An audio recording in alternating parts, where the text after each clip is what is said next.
Now, looking at, instead of just the gospel, now looking at the actual message of Santa. What does the traditional message of Santa teach kids about God and human nature in your observations? Well, it depends on what you mean by the traditional message of Santa. Like, if you go back, a lot of people, and this is a one tactic, one way that Christians go is they go, actually, Santa's based on St. Nicholas, and he's just the modern cartoonish incarnation is just a sort of a representation of giving that we should all have, and generosity, and there's something cute and nice and about that. But the mythology that's been built over time is definitely the idea of the naughty and nice mythology of he sees you when you're sleeping, he knows when you're awake, he knows if you've been bad or good, so be good for goodness sake. Right? That's sort of the message that can be communicated. Not just this idea of generosity, but this idea of me needing to hit this moral standard in order to get presents. And generally, kids don't get asked around Christmas time. They don't get asked, so how have you been generous? They get asked, what are you wanting from Santa this year? Or what did you get from Santa this year? Even my daughter gets asked that from strangers as we're going through the checkout at somewhere. Someone, people will ask her that, and you sort of got to prep your kids for that sort of question. My kid said nothing one time. That's great. And they're like, oh, they're looking at you.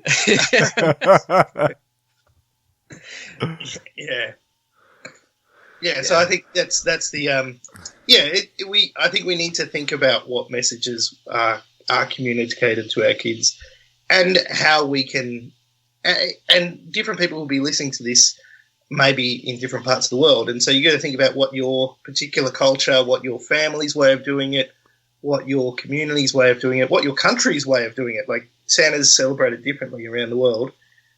What does that communicate to your kids? Mm-hmm.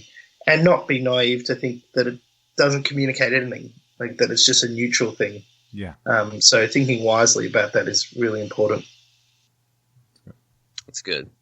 Yeah, I like the heretic punching Saint Nick.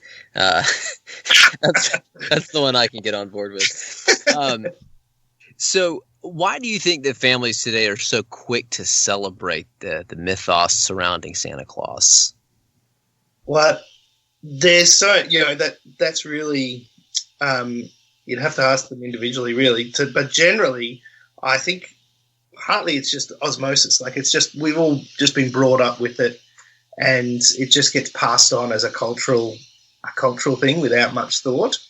I do think some parents use it as a behavioural modification thing. Like, I can get my kids good for this period of time, but I think a lot of people just enjoy it. Like, Santa's seen as this friendly, jolly, happy, giving thing, and so there's just people don't often see a problem with having that a part of Christmas. And the other thing is, it's almost impossible to celebrate Christmas without engaging with the mythology of Santa. If you go to any event or watch any event that has Christmas carols, unless it's a specifically Christian event, it will have, other, it will have Santa songs in there. And so at the very least, we need to engage with it. And I think a lot of people just find that engagement really difficult to navigate, and it's just sort of a bit easier to just do what you did with your family and pass that on, and not think too much about how or why or whether we should do these things. Yeah. So yeah, I think that's I think that's a great response to that. And we have a next question that's similar about why do so many Christian families unreservedly teach their kids the true gospel? Because I think there are a lot of strong Christian families that do the Santa Claus thing and all of its Santa Clausness. And yet at the same time, these Christian families also teach the naughty or nice message of Santa. And is that okay for them to do that, do you think? I don't.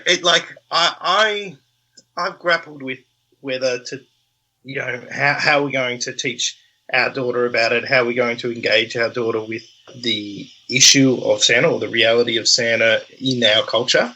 And I don't see any reason why parents should teach their kids that there literally will be a man coming down their chimney on Christmas Eve and giving them presents based on whether they're good or not. We haven't gone down that line ourselves. We've decided to, teach our daughter that Santa is like a character like Spider-Man. It's just a character in a book, and so so we don't make sure that there's nothing, or that she never sees, shields her eyes when we go to the shopping mall or something like that. But it's I guess it's the same thing as before. Is why parents do have that is partly it may be because they don't think that they haven't reflected enough on whether there's a conflict between those two messages, and whether teaching one thing is actually undermining the other. And so it's a good thing to think about. Yeah, absolutely. And it's just easier not to, and just kind of goes through. So how can the focus on Santa displace Christ on, one of the few days that the world actually kind of touches on celebrating Jesus in some, even if it's in a remote way? Yeah, I definitely. I think it's similar to what I was saying before in terms of the idea of the celebrations around Christmas, and the true message of Christmas needs to be big in our minds and big in our families and big in our homes. And I think what the story of Santa does is sort of fill the void. So when you don't have that as a big part, then we look for ways of engaging our kids with something fun and magical and all that sort of stuff. And Santa's an easy thing to fill that void. So on one level, it could be seen that Santa's sort of encroaching, like shadowing over Christ. But I don't think of it that way. I think of it more that people don't see how big Christ is. And when you do, Santa gets pushed out. So it's not like we need to push back Santa. It's just we need to have a much bigger Christ in our homes and our celebrations. And there just is there isn't the need to have as much Santa stuff when that's the truth. Yeah. Amen. Before I ask the next question, I think it's interesting as much as, really, I think all of us have been very clear in our personal opinions and how we navigate this with our family. One thing I really appreciate about the book is it really doesn't, draw a line in the sand on that in a lot of ways. And I think that's really great that it doesn't say, this book is not just for those that don't teach their kids that Santa exists. Instead, it's for every Christian that navigates that complex issue. So with that stated, should we just throw our Santa stuff in the fireplace, get rid of it all, help us burn a warmer fire for the winter? Or can Christian families use these Christmas icons? Like I would encourage Christian homes to minimize as much as possible the Santa stuff.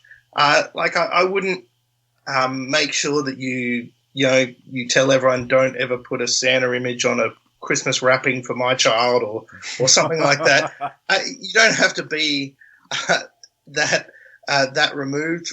But at the same time, I don't add more into our home celebrations. We make sure all the focus is on Christ and the Christmas story. And there's just so many ways you can engage your children and your churches with that.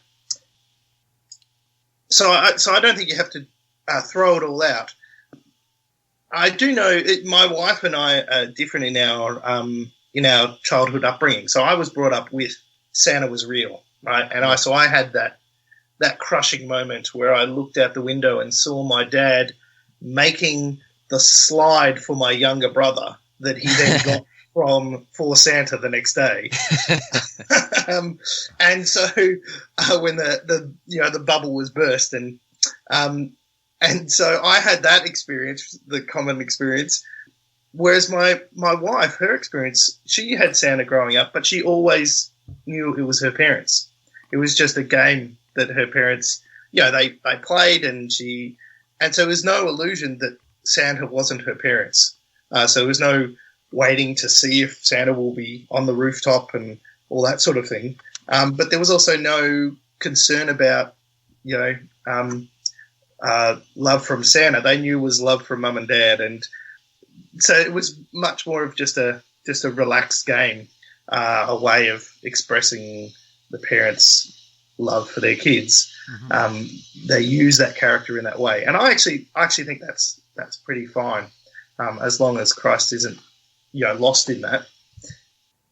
But yeah, so I don't think you have to burn all your Santa stuff. But I like what you said. How do we, can we use Santa? I actually think that word "use" is probably the key, and especially for not so much how we engage with our own children, but how we engage with our culture. Using Santa as such an iconic element of Christmas is there's such an opportunity there. I just got a message the other day from a church in Kentucky that's bought over 300 books, and they're going to do a photo with Santa, free photo with Santa, thing at their church, and they're going to print out the photo, then put it in the book and give it as a gift to their children, to the children who come to their church to get a photo with Santa. And I know professional Santas in America, especially the professional Santa scene is big. You guys, they take it definitely seriously. They've got like Santa conferences about how to do it properly. And there's a subset of that group of professional Santas that are Christian, that are really focused on trying to make sure Christ is the focus of Christmas as they go around as a professional Santa. And in that community, this book's been discovered, and they're using the book to give away, and people who are already interested in Santa then can be linked to the gospel through that.